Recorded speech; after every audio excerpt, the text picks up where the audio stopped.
Burnout is notoriously hard to treat. And that, I believe, is because people are trying to fix it sort of like in a medical way. We tend to devalue a lot of what we go through, and we tend to assume that if we have things to be grateful for, then we can't be burnt out. Be thoughtful about, okay, what's leading to the burnout? And then you can intervene on it. Is this a me component? Is there something I can work on here? Or do I need to set boundaries with my boss and saying, hey, you're asking too much of me?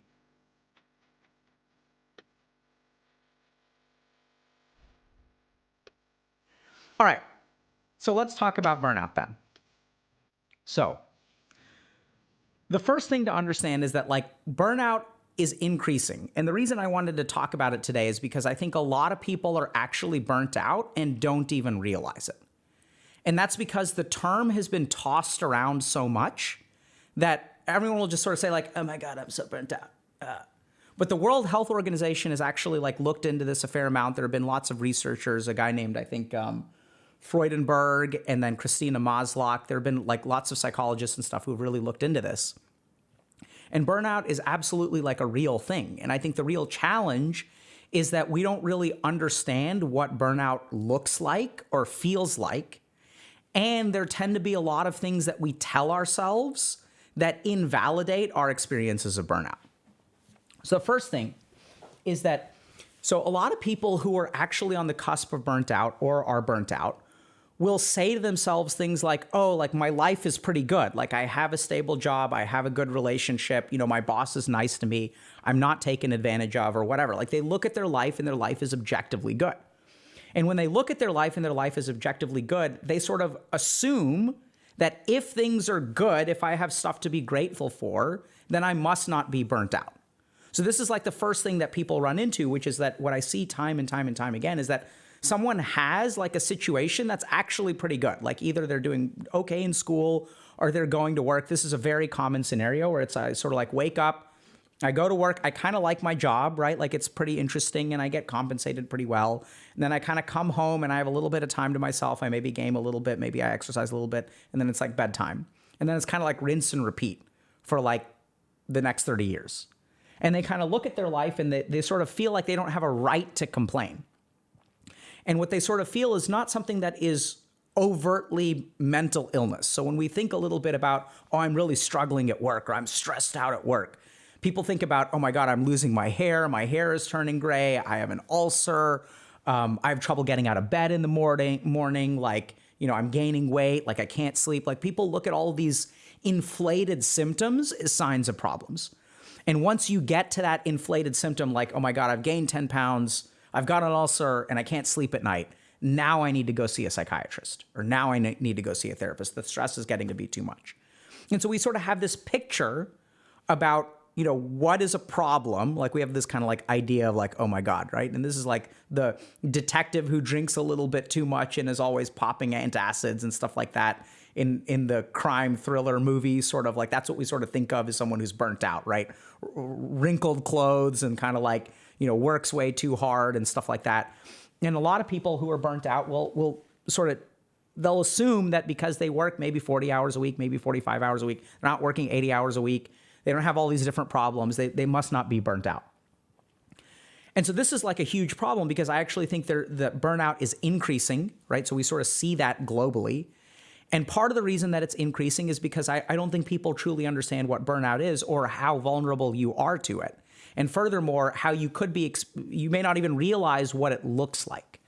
So the first thing that I'm going to do is sort of share with y'all a little bit about what burnout looks like. Then we're going to talk a little bit about how we discovered what burnout looks like, what burnout doesn't look like, sort of the debate between what is burnout, what is depression.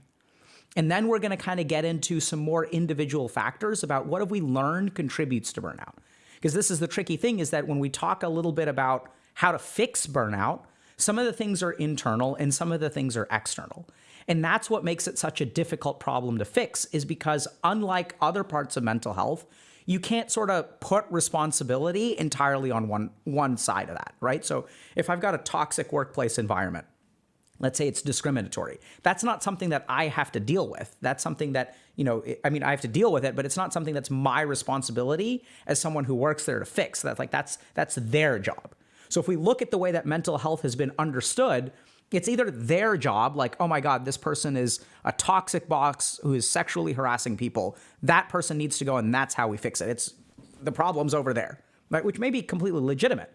And then what we've got is stuff like depression, which is like all over here. And that's where the employer is like, oh, no, like we don't need to change anything at work. We're going to give you a nice referral source. We'll give you health insurance if you're in the US. You know, we're going to like give you all the stuff here. You take the stuff and you go fix it over there. And so we have this model where like we put 100% of responsibility on either the person who's working or the person who's providing work.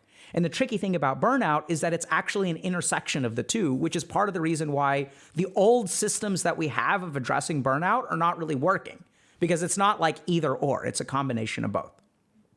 So let's start with sort of understanding a little bit about where burnout comes from and what it looks like. So the first thing to understand is that burnout, a lot of times when people feel burnt out, the first thing that they'll experience is a lack of energy. And this is a really common problem with people who are burnt out, is that they tend to devalue or kind of don't make excuses for what they experience. So that's like kind of the first thing to understand about burnout. So when I feel like I have low energy, I don't think that this is workplace-related burnout. I may think because of, you know, the blowing up of the wellness industry, the explosion of the wellness industry. Oh, maybe I need to be like, so you'll have people say like, oh, I need to be meditating more. I need to start doing yoga. I need to start taking B12.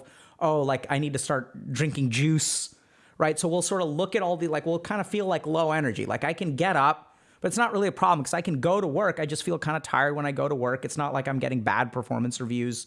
You know, I'm doing okay at work. I kind of come home. It's not like I can't have fun. I do enjoy, you know, hanging out with my friends. I kind of enjoy going for a walk, but life kind of feels like flat with people who are burnt out. So things aren't quite as exciting. There isn't quite as much energy. So that's like kind of the first thing to think about. So if your primary experience is kind of just like, not that anything is broken, like people think like, oh my God, I can't get out of bed because I'm so depressed. And since they're not there, they think like, oh, it's not really a problem, right? Because I'm not so bad. So just the first thing to understand is it's sort of like a general lack of energy. The second thing, this is what's really fascinating about what research has revealed, is the first thing that happens, the first phase of burnout is actually a lack of empathy. So this is what we see is that like, it's not that you can't take care of yourself. It's not that your function is impaired. It's that you stop caring about other people. So what this sort of leads to, what this manifests as, is a bunch of cynicism. So people have sort of found that people who are burnt out, researchers have discovered that people who are burnt out tend to be very, very cynical about their job, right? So like this is something that we see a lot with clients that we've had, especially like who are in the tech industry and stuff like that at HG. We've worked with a lot of people from, you know, major developers and things like that. And what we sort of see is that there's like this kind of like empathic lack of empathy that sort of results in kind of a negative view of the world. So it's kind of like, yeah, I can still do my job, but it's not going to go well. Stuff is going to get screwed. There are going to be delays, and all that stuff can be true, right? Because that can still be true, but it's the cynicism with which you view it. It's sort of like this fatalistic, kind of hopeless, not quite like I'm suicidal and despairing and I need to quit my job, but it's like everything is just going to go to shit no matter what I do kind of attitude. And when you sort of have that cynicism, it makes it very hard for you to be empathic towards other people, right? So when your colleague like drops the ball, it's very hard to sort of be empathic towards them because like you have no bandwidth left, right? All your energy is already run out. You're kind of like low on energy to begin with. If we really think about empathy, empathy requires energy for other people. So the first thing is a lack of energy. The second thing is a lack of empathy and cynicism, okay? The third thing that we tend to see with burnout is a sort of a lack of enjoyment or sense of fulfillment with your job. So this is where even though your performance may be okay, and there is research that shows that performance can be kind of problematic. But what I really look for when I'm looking for burnout is people who, generally speaking, on paper like their job, but find it to be unfulfilling in some fundamental way. So this is it, and this is the challenge here is that we start to see like some of the challenges, some of the things that we do to devalue our burnout, which is that, you know, when I don't enjoy my job, when I don't find it fulfilling, and I'm kind of in this situation, what I tend to do is devalue my own experience. So this is where I'll say, but I'm lucky to have a job, right? Other people don't have a job as nice as I do. Oh, I'm lucky enough to be working for Amazon. I'm lucky enough to be working for Twitch. I'm lucky, right? So I get paid so much. Why am I complaining? Like, I have no right to complain. And so this is sort of what happens is when we find sort of a lack of fulfillment or enjoyment or things like that, people who are burnt out, once again, remember there's a lack of empathy, right? So sometimes there can even be a lack of self-empathy. There can be a lack of compassion towards oneself. And what we sort of do is like tell ourselves, like, why are we complaining? So this is what I kind of think about these three things as like the classic occult burnout. And what I mean by occult is it's kind of hidden, right? It's sort of like you don't really realize that you're burnt out because you're able to go to work every day. You're able to do okay. You know, you maybe have a short fuse. This is another thing that we tend to see a lot is a short fuse is a very, very common sign of burnout. So it's not depression. It's not sadness. It's not like inability to do work, but I tend to have a short fuse. I tend to be a little bit cynical. You know, we see this a lot in the medical profession where people stop caring about patients. What it starts to become is like, I need to get through this work. And so I can go home for the day and I feel kind of wiped. And then it's like, get up tomorrow and rinse and repeat, right? But like somewhere along the way, like especially caregivers lose the capacity to care for patients. So it's, I got to give this medication. I have to write this order. I have to do this prescription. I have to go see this person. I have to call this person's family. And you lose sight of the patient. And that's what it looks like in medicine, but we see that in other fields as well, where you just sort of like lose sight of the people involved. You lose sight and you stop kind of caring about, you know, what actually matters. And so this is sort of what burnout looks like. So if you're someone who kind of experiences these three things, the first is a lack of energy despite the ability to do work. And this is really tricky because it doesn't, a lot of people think like, oh, as long as I'm able to work, I'm fine, right? So that's why burnout is kind of like flying under the radar there. So it's a lack of energy. The second thing is a lack of empathy, which tends to go first, actually, before you even run out of energy. Empathy is going to be the first thing that goes. Sort of a cynical attitude and a lack of fulfillment, despite on paper, oftentimes enjoying your job. Okay? So this is what characterizes burnout.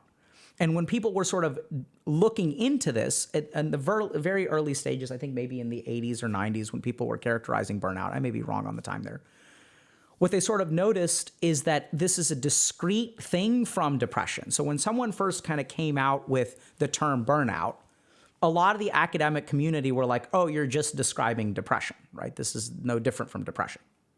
And this is where the researchers on burnout actually took a step back and said, well, no, actually, we think this is a discrete entity.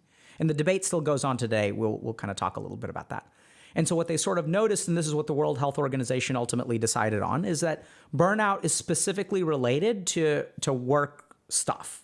So if we think about what's the difference between depression and burnout, depression is something that you carry with you, right? So we tend to think about depression as more of an organic or biologic sort of thing. There's absolutely a psychological component. But for example, if you look at depression, people posit that there's a disturbance of the serotonergic system within our brain. We know that there are changes to our hormonal levels and things like that. There's evidence that there's increased inflammation in depression. So we sort of think, when I think about depression, I think about something that you carry with you. And even though depression can be triggered by external circumstances, as a clinician, when I really look for depression, what I'm looking for is an independence of clinical stuff compared to circumstances. So even though a breakup may trigger a depressive episode, when I really think about depression, what I think of is even if that person starts dating again and they're still depressed because now the circumstance has been fixed, that's when I really think about clinical depression. It may have been caused by a breakup, but then like, you know, a couple months later, I'm dating again, and then like I'm still kind of depressed. Like that sort of suggests that there's something independent, even though it can be triggered by something. So originally there was debate about whether depression is similar or the same as burnout. Ultimately, the World Health Organization and other definitions have kind of come out that it's occupational related. So this is where, you know, not necessarily changing your occupation, because there are internal components, which we'll kind of get to, but that this is really something that's heavily influenced by your work. And that unlike depression, which affects every dimension of your life, burnout kind of has a focal point with being sort of occupational in nature. Now, I think that even today, now that that's sort of changing, the way that I've sort of understood burnout is that it's more than just work. It's really the intersection of life with work. And it's not just work related. That's kind of one of the problems I was talking about earlier, is that it's sort of caused by work, sure, but there's like an individual component, which I've come to appreciate. So this is where people sort of discover this thing called the burnout syndrome. There's now been research on it. There's actually a really interesting study. Some people, just to give you all a sense of the debate, some people still believe that burnout is essentially under the umbrella of depression, so that we have depression, and then there can be like an occupational depression versus other kinds of depressions. The really interesting thing is that there are a couple of studies that have looked at hormonal levels. So we know that depression or clinical depression is a stressful state physiologically. So for example, our levels of ACTH, adrenocorticotropic hormone, I think is what ACTH is. Our levels of cortisol are actually high in depression. So we're in sort of a high stress state. Whereas our hormonal levels in burnout are actually neutral or low. So this is kind of interesting because if you look at the levels of stress hormones in a depressed person, they're elevated, whereas they're low or even completely normal or like not different from the average population in a burnout scenario. And so that's where it's kind of interesting because it sort of implies that physiologically things are less disturbed in a burnout state compared to a depressed state. So it's kind of interesting because there's evidence that burnout and depression overlap in some situations, and the people who believe that they're essentially the same thing or variants of each other like have good data to support it. And the people who believe that burnout is a discrete syndrome from depression, there's actually physiologic evidence for that too. I personally believe I treat burnout as somewhat different from depression, and there's even some evidence that the hormonal profiles for burnout more overlap with something called atypical depression, which is in Dr. K's guide, and we kind of talk about that, what I call congruent depression. The point here is that, we're still figuring this stuff out.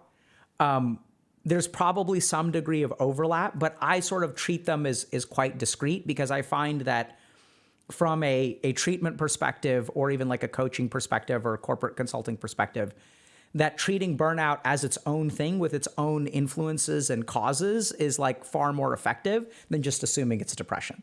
The other way to kind of simply put that is when someone comes into my office with burnout, I start thinking about acting from a burnout perspective as opposed to prescribing antidepressant medication, which may or may not help, but depending on the situation. So that sort of touches on, is depression burnout? Is burnout depression? It turns out that in my opinion, they're actually quite different things, okay? So now just to kind of recap, we've talked a little bit about what burnout is. We've talked a little bit about, why burnout is so easy to miss if you are experiencing it. And the key things there are that we tend to devalue a lot of what we go through, and we tend to assume that if we have things to be grateful for, then we can't be burnt out. The other issue there is that when we think about burnout, we'll oftentimes think about what depression looks like. So I have difficulty getting out of bed. I have no energy whatsoever. Whereas a lot of times people who are burnt out are able to perform at a relatively normal level. The challenge is that they just don't feel a whole lot of energy on the inside. They're cynical. They don't have empathy. They don't find any sense of fulfillment from their work, which on paper they like. And it's really that discrepancy, which I think really clues me into burnout, which is that on paper, if your life looks good, but you yourself don't seem to be enjoying it, then you should definitely think about burnout. Also on the differential there could be something like depression, right? So we know that, for example, major depressive disorder, which is a clinical illness, is sort of marked by something called anhedonia. It's one of the most specific features of depression. So let's talk about this for a second. When we're talking about something like a clinical illness, there are some features which are common and some features which are specific. So what specific means is that it's more likely to be in depression than in anything else. And so anhedonia is one of the specific features of depression, which means that people who are depressed are unable to enjoy or find pleasure in activities that normally would be pleasurable, right? So I normally love playing video games, but when I have a clinical depression, games just don't feel as fun to me. Whereas that's also somewhat of a difference between depression and burnout in terms of what I've seen is that people who are burnt out usually don't get to the level of anhedonic. They may be energetic, they may have low energy, but if you can actually like get somewhere, like if you can go to a party, if you can actually take a weekend off and like load up a video game, you can actually still have fun. But your motivation is sort of lacking. Okay? And then so we dug into a little bit about the differences between depression and burnout. So now kind of what I want to get to is a little bit about like, okay, so if I'm burnt out or if this describes me, how do I sort of tackle it? How do I understand how to fix this problem? And this is what's kind of interesting about burnout is that it's one of these things that's an intersection between what you can do and what can be done at the workplace. And generally speaking, I think the most common cause of burnout is globally, and we'll kind of build up to this in a second. The most common cause of burnout is essentially someone who wants to work, enjoys working, but is somehow unable to or runs into obstacles when they try to work. Right? So what this means is that I like my job. I like working with patients. I enjoy doing what I do. I like being able to help people, right? So I can enjoy all of those things. So on paper, I really like my job, but something happens in my workplace that gets in the way of me being able to do that. And so usually when I think about burnout, what I really think about is an individual who's trying really hard against a system that doesn't let them. And so this is where we can kind of get into some of the details of what are the specific features of burnout. Because if you find yourself to be in that situation, then how can you start to approach fixing things? And this is where at HG, we have a very common saying, which is borrowed from the practice of clinical medicine, which is that good diagnosis precedes good treatment. And so in order to understand how to fix burnout, what we really need to do is understand what are the contributors to burnout. So remember, burnout is caused by an individual and their connection with a company or workplace, usually. I think situation also applies here, or environment. And why do I sort of expand it like this? It's because we can look at things like caregiver burnout. So we know that, for example, like family members of people who have cancer oftentimes will experience burnout, because that, once again, is a scenario where you care about your loved one. You're trying to do really right by them, right? You're trying to pick up their medication and you go with them to chemo and you do this and you do that, and you're kind of trying to do everything that you can. But because of the nature of the cancer, because of the intensiveness of it, because of the mental health impact on them, you have a bunch of effort, but there's a discrepancy between effort and yield. So what you sort of see is that like what you get out of it is down here. And this is really where the burnout comes from. So this is the effort you put in. This is the yield you get. And what I tend to see in people who are burnt out is that they try way harder than what they get. And so this is like running into a system that doesn't allow your efforts to be seen. And this is sort of why you don't feel kind of inspired and stuff at work, is because like this is where your inspiration is. This is where your desire is. And yet, despite the fact that you're putting in all the effort, you're getting a low yield, which means that this gap over here is where burnout kind of enters. Because you're trying really, really hard. And this is the other thing about burnout, is people sort of assume for a moment, like sometimes, especially like the boomer generation and stuff, will sort of assume that people who are burnt out are lazy. But I think what they don't really realize is it's not that people are lazy. It's that there's a huge gap between the amount of effort that you put in and the yield that you get. So let's kind of look at what are the different things that result in this gap, okay? Where does this kind of gap come from? And this is what's cool, is that Maslow, who was one of the central researchers, developed a lot of the core research on burnout, sort of isolated 6 factors that result in burnout, okay? Oh, hold on a second. I don't know if y'all can see that. Okay, yeah, y'all can see that. Okay. So let's talk a little bit about the 6 factors. And this is where that lead to burnout. This is where, as we think about these factors, we can sort of think a little bit about, is this a problem in my situation? And then we can target our solutions. Okay, so the first is workload. The second is control. The third is reward. Fourth is community. Fifth is fairness.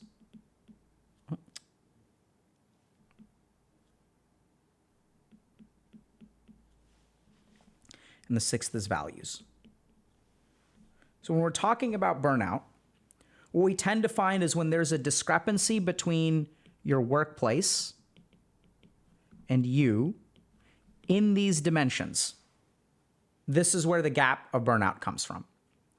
Now, it's also important to remember for a moment that this is part of the reason why burnout is hard to fix, because some of these things may be workplace related, but some of them are actually internal. And that's what I'd really like to go through today with y'all. So the first is that, there's a workload related aspect of burnout. So the simplest is that people are overworked. Okay? So very, very common contributor to burnout is I'm salaried at 40 hours. I used to be hourly. I used to get paid overtime.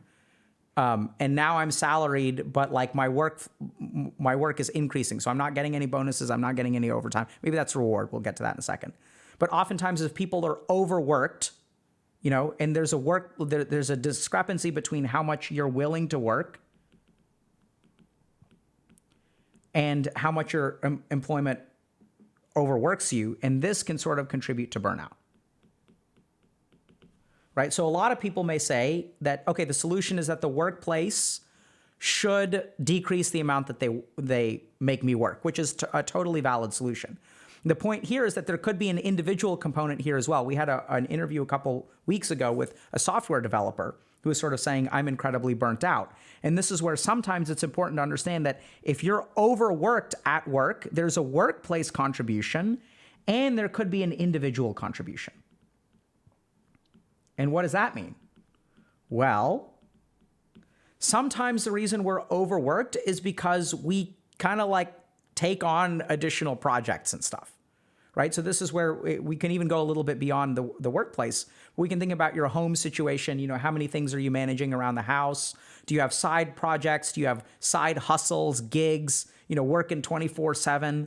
Sometimes, for example, we'll also see internal emotional drives that lead to overwork. So this isn't the kind of thing where your boss is abusive or taking advantage of you, but you yourself really, really want your boss to like you. You want your boss to think that you're the best worker. You need to feel like the best worker. You want to be the best worker. And so since you want to be the best worker at work, that emotional drive causes you to individually contribute to your own workload. So you volunteer for more projects, you show up early, you stay late, you do all this kind of stuff, and then that increases your workload. So this is, I think, a prime example of why burnout is so tricky, is because what some people will do is they'll kind of say oh my God, my workplace is so toxic, they take advantage of me. But what I've oftentimes found is that when you're looking at burnout, that there's a workplace contribution and there's a you contribution. So this is where solutions could be boundary setting, right? So you can let your boss know, hey, I'm actually not available to do overtime on short notice. It could be sort of working on your emotional drives, but workload is absolutely a big piece of it. The other issue with burnout is that as we sort of look at these factors, oftentimes what makes it hard to deal with is people will say, oh, change your job, right? So that's what the solution they'll come to. Because if you're at a place where you're overworked, you may change your job, but the tricky thing is that some of your individual emotional drives may follow you.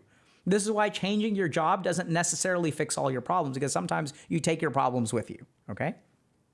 Second thing that leads to a burnout is control, and specifically a discrepancy between how much control you want and how much control you have.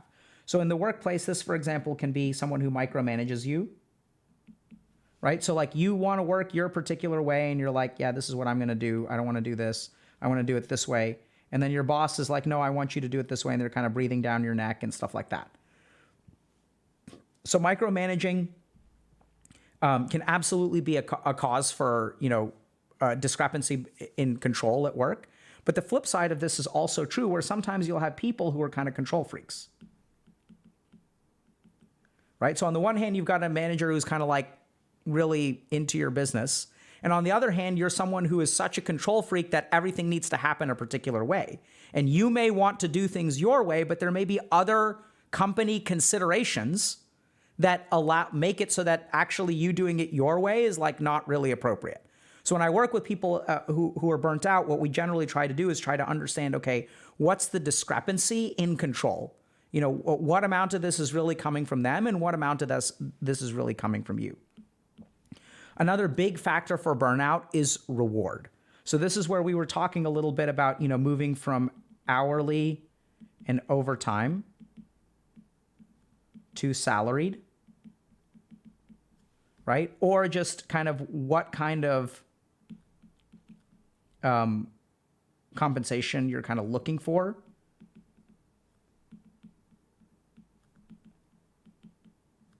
And why do I sort of list this as an individual problem? I'll give you guys kind of like an example. So, if you're someone who wants to be the best at work, that's something where like if someone else, gets paid potentially more than you do or gets we see this a lot in finance, where people will kind of get paid bonuses.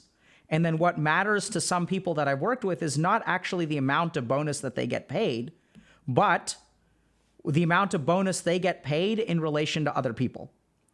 And so this is kind of tricky, but like even reward is not something so simple. This is where a lot of people like will say like, oh, what needs to happen is like my company just needs to pay me more. Like I'm underpaid, which could be true, right? And there definitely are companies that will sort of try to take advantage to people by moving them to salary, et cetera.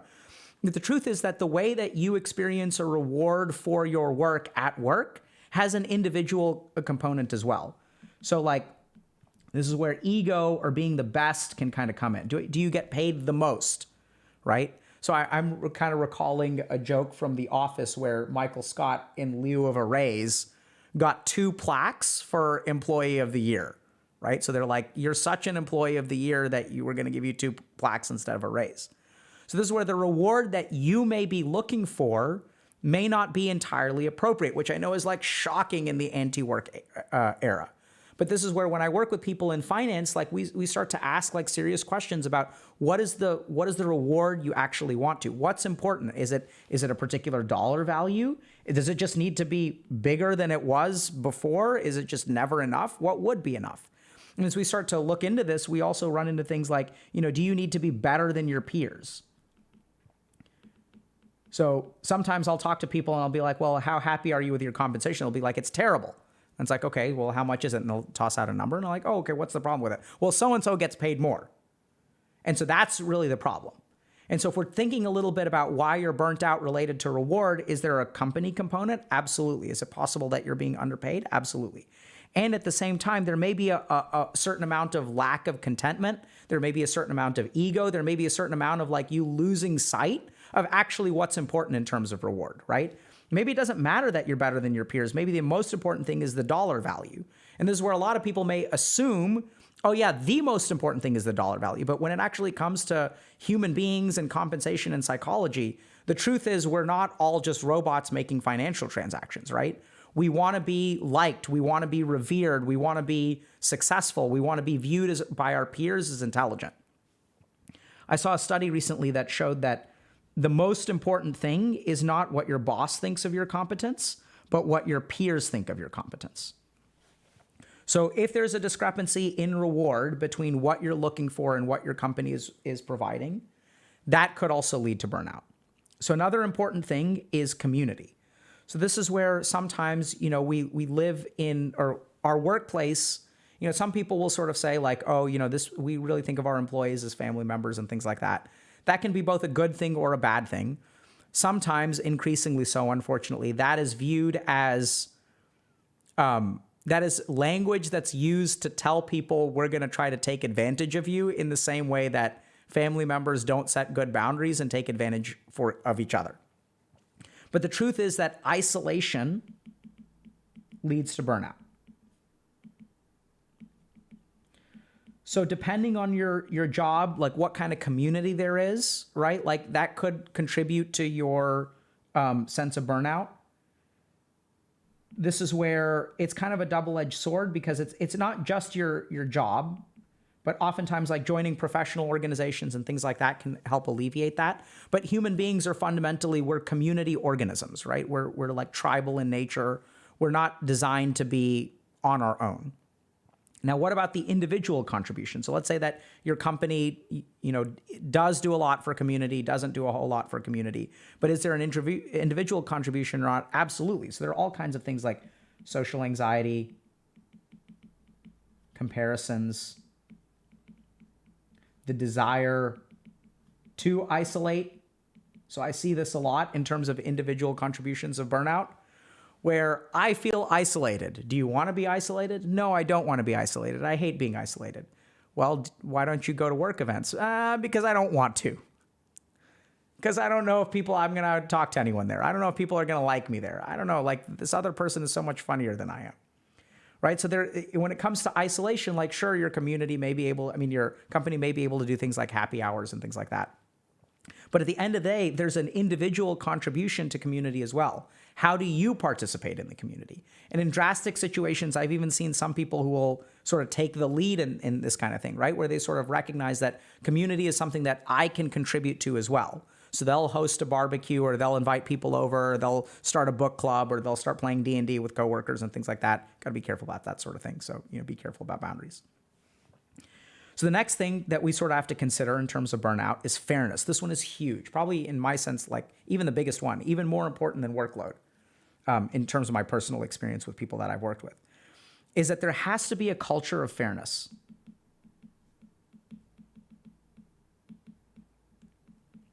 At work. So if someone feels like they're being treated unfairly, it's going to spike their burnout through the roof.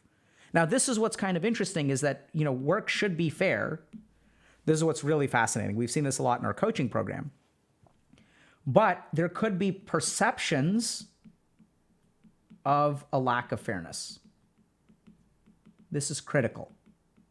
So unfortunately, I hate to say this, I hate to admit this, but just because you think things are unfair doesn't mean that things are actually unfair, right? So the human mind is super tricky in the sense that, like, I'll give you guys like one of my favorite examples of roommates and dishes. So every time one of your roommates does one of your dishes, it doesn't register 100%. But every time that you do one of your roommate's dishes, it registers 1,000%.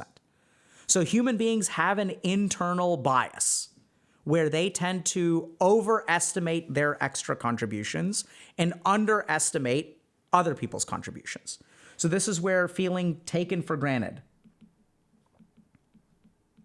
can sometimes come from, right? Like, you're doing a bunch of stuff that no one else at work is doing. You're the one who always gets coffee in the morning, and no one else ever does that. That's unfair. This is going to cause, I guarantee you, a disproportionate sense of burnout if you feel like you're being treated unfairly.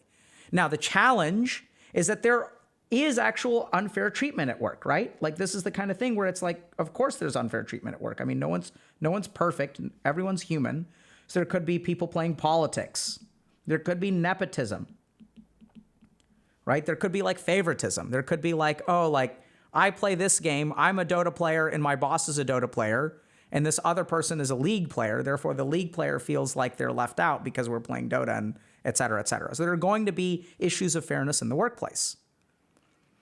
The challenge is that sometimes, especially depending on how egotistical, or if you think about a narcissist at work, the perception of unfairness is going to be through the roof, even though things may not be unfair.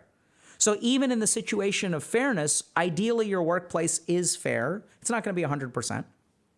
But you have an individual contribution to that as well. And this is something that we've worked on a lot in terms of coaching, where, we've even taught our coaches how to discern and what questions to ask to gauge whether the perception of fairness is within the mind of the person or at the workplace, right? Because these are two very different things. And if we think about fixing this problem, do you advocate at work for more fair conditions?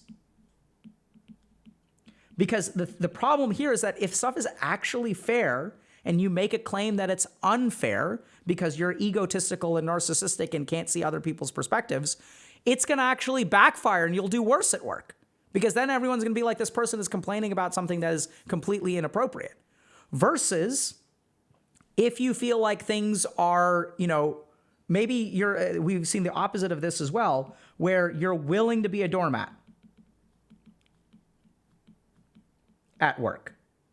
So you don't advocate for yourself. You don't stand up for yourself. And your actual workplace is unfair, but you're not able to advocate for yourself because of internal emotional drives. So are things at work fair? Well, not really, but I don't want people to think that I'm whiny. I want to be seen as a team player. I want to get promoted. I want my boss to like me, right? There are all kinds of internal things that will allow you to tolerate and even positively reinforce an unfair work environment. So there's absolutely an individual contribution when it comes to fairness and burnout. And that individual contribution can go either way. Either it can create unfair situations out of fair situations, right? Because you're not level-headed up here. You're maybe jealous or you're maybe insecure. Or it can do the opposite, where your inability to set boundaries propagates an unfair situation at work, right? So this is tricky, but this absolutely leads to burnout. So what we sort of know is that when employees feel like they're being treated unfairly, they're much more likely to burn out, right? Because this is where, if we kind of go back to our yield graph, right? This is where you are. This is the effort that you're putting in. And then this is like the yield that someone else gets for the same effort. And then this gap right here is going to burn people out even more, if that kind of makes sense. You'll get that? So when you're putting in a certain amount of work and someone else is putting in the same amount of work and they get twice the yield and you get half the yield, that is much more likely for you to burn out. And remember, what are going to be the signs of burnout? Like, let's kind of think through this a little bit, right? It's a lack of empathy. Like, of course, I'm not going to care about my coworker who's working half as hard as I am, and they're getting they're getting rewarded just as much as I am. Like, screw them. It's going to make me cynical about the workplace. Like, why would I be excited to work at a place where some people are doing half the work and getting paid the same, and I'm doing twice the work and I'm getting paid the same? Like, why would I do that? So that leads to cynicism. Would it lead to a sense of fulfillment with your work? Of course not, because even if you're doing work that's amazing, if you're like, performing surgery on people who have cancer and you're like saving lives day in and day out, like that work is impactful, but your mind is so caught up on this discrepancy between how much you work and how much they work that you're not able to appreciate the aspects of your job. And then if someone asks you, hey, do you like your job? And you can say like, yeah, I actually like, maybe not this one in particular, but I love what I do. I love saving lives. I love doing surgery. It's exciting and blah, blah, blah, yada, yada, yada. And that's what happens is people love what they do, and yet they can still feel burnt out. And that's really internally confusing for them. So what they kind of conclude is like, I must not be burnt out. It's just, it'll get better eventually. Okay? So last thing, arguably the most important thing, is a discrepancy in values. So in my experience of consulting with corporations, having worked with people myself, what people want is to be challenged and want to be valued. That's what I try to do, in terms of the guidance that I try to provide for people. People don't, I mean, maybe people do want this, but in my experience, people actually want to work. Right? So like people want to make an impact on the world. Like they want to do something that's challenging. They don't just want to sit around and AFK all day. We have tons of people in our community who are sitting around and AFKing all day, and they post all the time about, hey, I'm tired of AFKing. I want to do something with my life. So people want to do something impactful. So people want to be challenged and they want to be valued. So when you are challenged and you succeed, this leads to a sense of fulfillment. When you are challenged and you succeed and someone notices that, when someone says, damn, you did awesome today, like strong work, right? When people appreciate what you do, they appreciate the effort that you put in, whether it's your clients or your, whatever, like if you're making burgers, like it doesn't matter. Like if you make a really good burger and someone comes up to you and is like, man, that burger was awesome, right? That's going to make you feel fulfilled. So in terms of values, what I tend to advocate for in terms of when I work with, a company is like to try to help them understand that like if you want to get the best out of your employees, like you need to actually challenge them in a way that they're okay with, right? Not just like make life hard for them, but like, push them, like let them grow as people, let them do better, challenge them to do more. And also value them appropriately. So if they do excel, like reward them, right? It's not just a plaque, give them a bonus, give them a raise, whatever, right? This is what people want, is to be valued and challenged. The challenge lies where when we're talking about kind of the company versus the individual, if there's a discrepancy in values, this can lead to a huge amount of burnout. So we're going to talk about medicine here. So what does a doctor care about? Helping a patient. What does like a hospital system care about?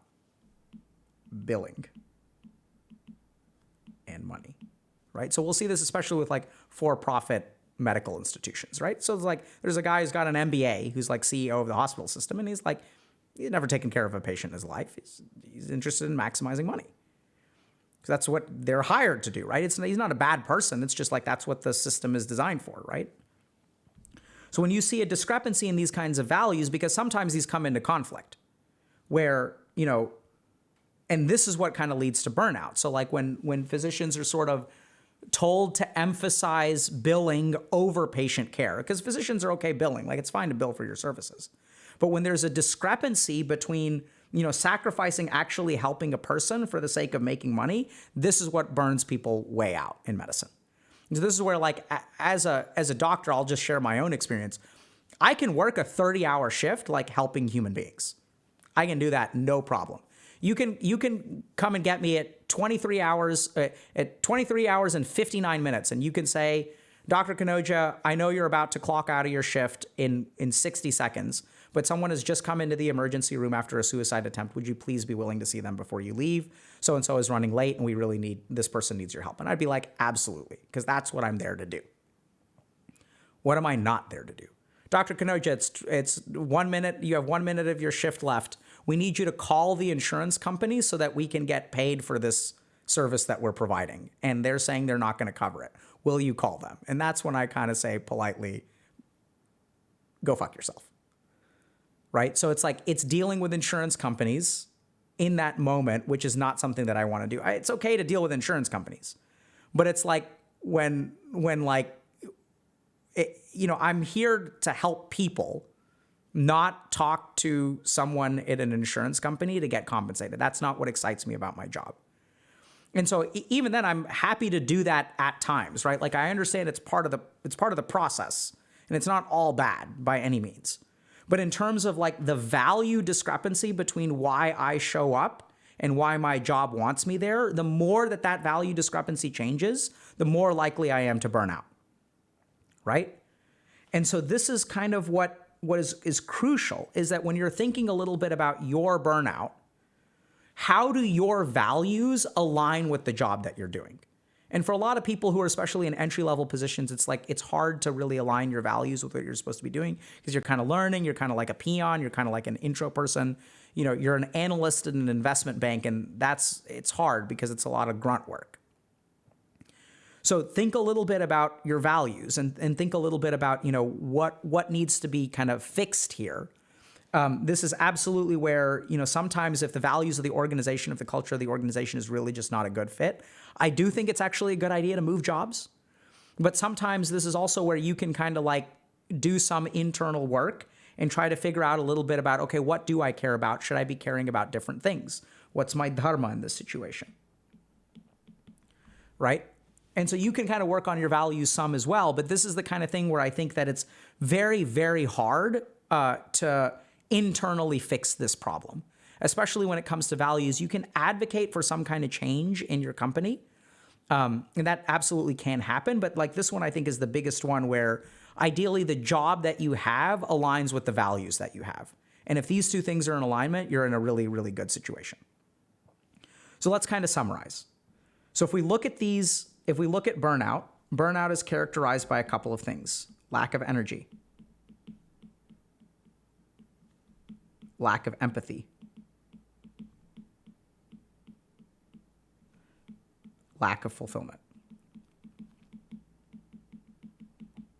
These three things, in turn, will lead to cynicism. And when a lot of people think about burnout, they don't think about cynicism as like the primary experience. But as we sort of look at this cynicism, we can see where this comes from, right? Because there's an unfair environment. Our values aren't aligned. I'm not getting rewarded. I'm isolated. Right? We've got these different factors. I'm overworked. and there's a lack of control.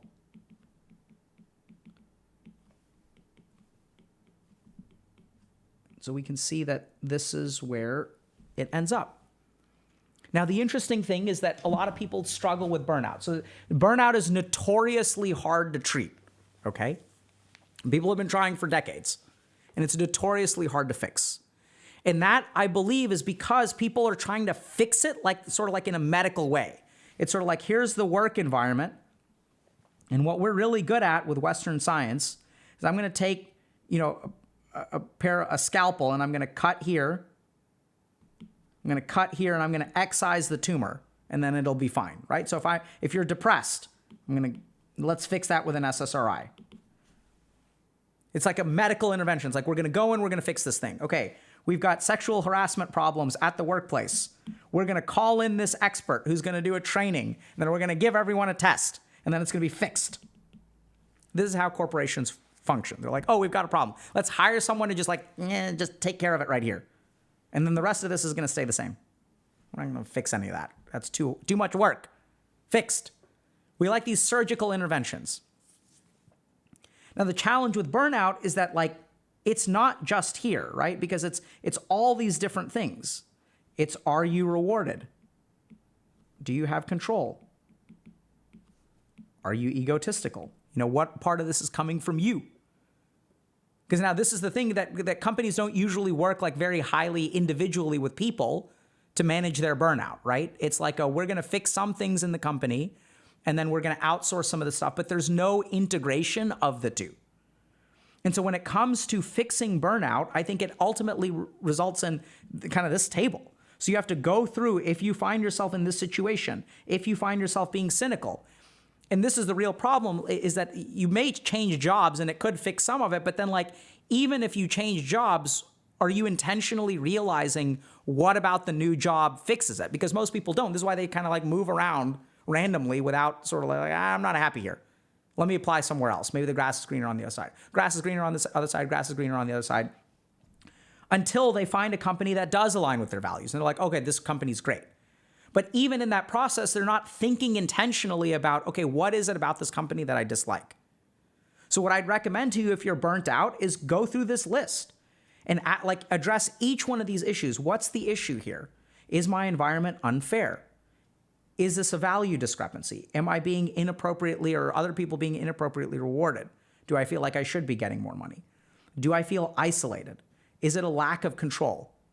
What is going on? And then for each of these dimensions, think a little bit about, because this is the other thing that's tending to happen nowadays, right? So when you have some of these echo chambers forming, especially around work stuff, if you go on LinkedIn, you'll get all kinds of tone deaf posts from managers talking about how employees need to learn how to work more and things like that. So they're completely missing the point.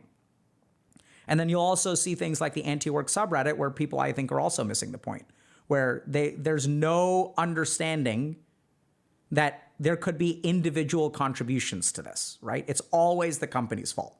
And so on LinkedIn, it's always the employee's fault, these whiny little employees. And then on some of the anarcho subreddits, it's always the evil corporation.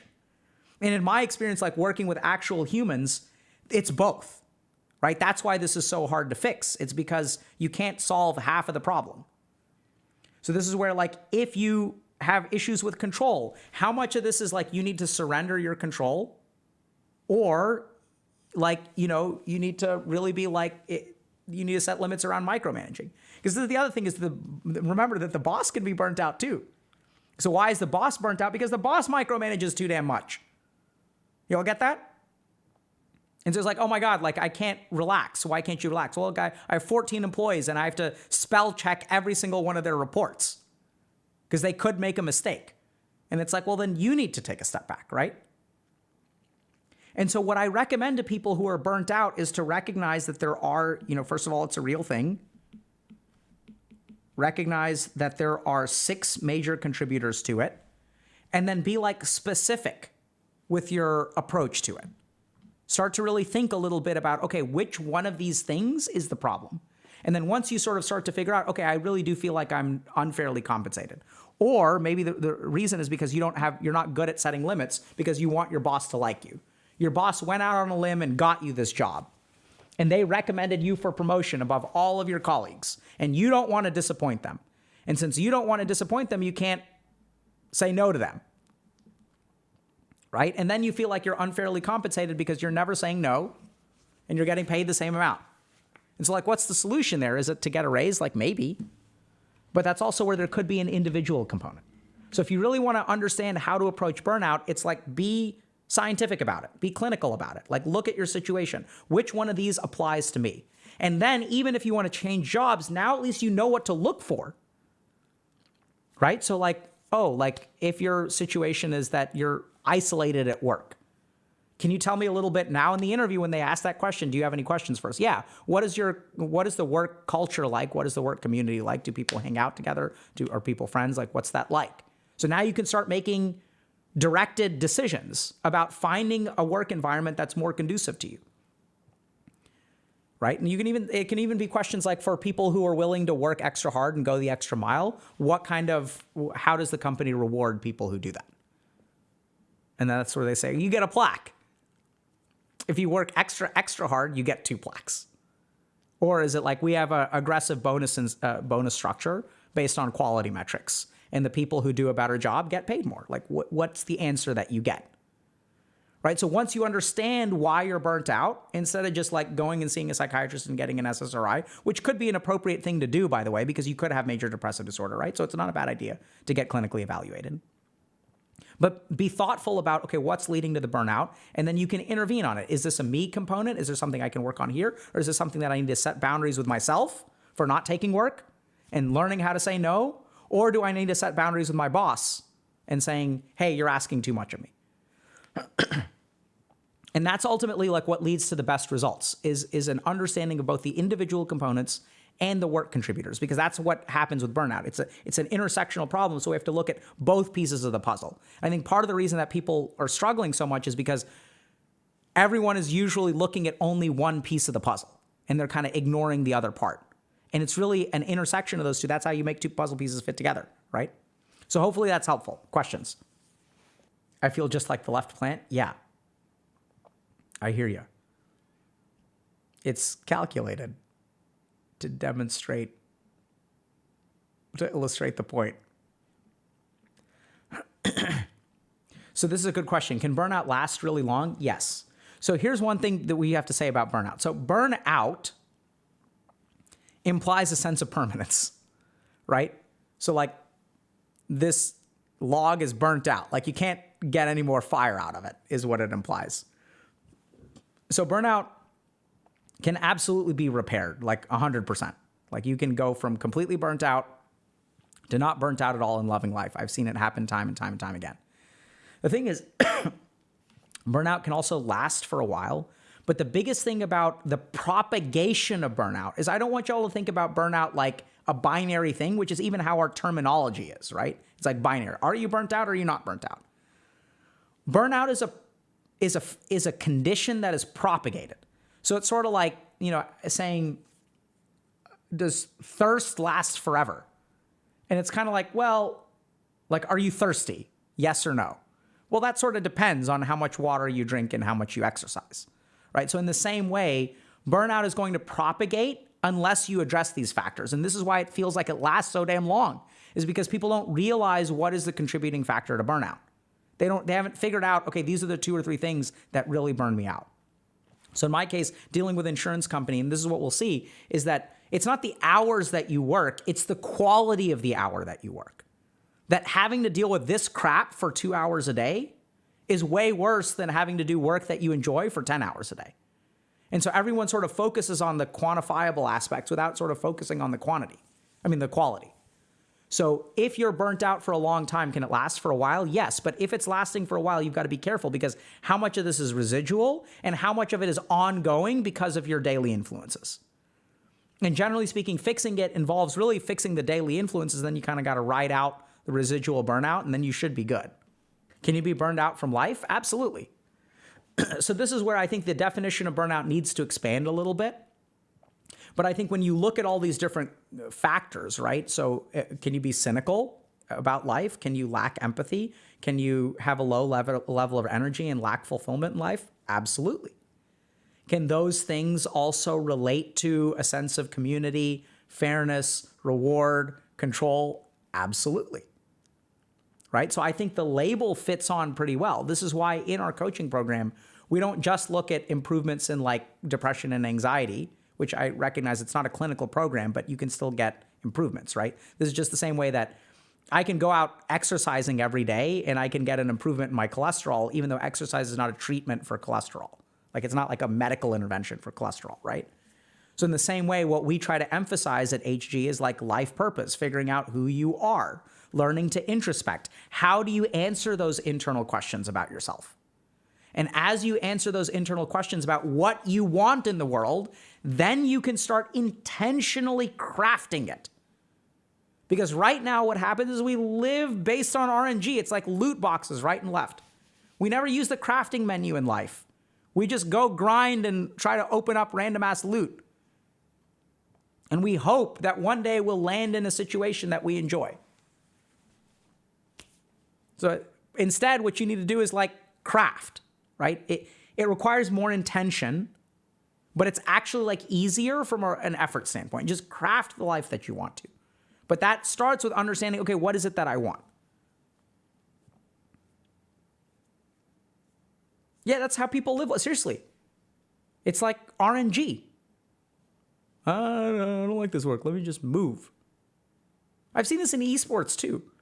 If you look at it, like people just, they just shift around teams until they find something that clicks because there isn't an intentional process of like diagnosis and understanding. I mean, there is actually, but I think it can be much more sophisticated.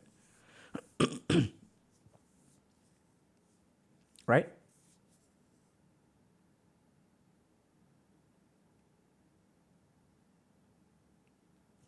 Thoughts on burnout for people being fulfilled by their work, and what research or other information are you basing your model off of?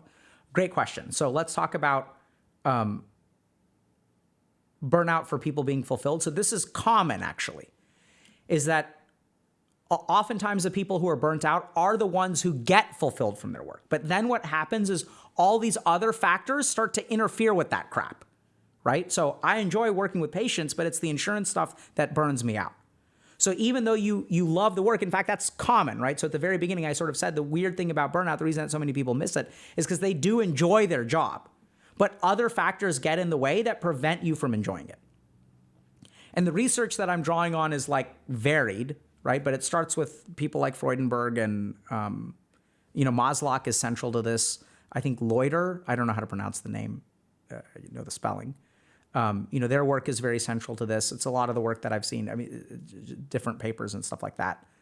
You can also look at, some of the validated instruments like the Well-Being Index, the Maslow Burnout Inventory, the Oldenburg. Oldenburg is kind of dated. So that's where a lot of this stuff is coming from in terms of when people develop instruments, they look at, okay, what are the things that we should ask about? Okay, these are the things that correlate with burnout.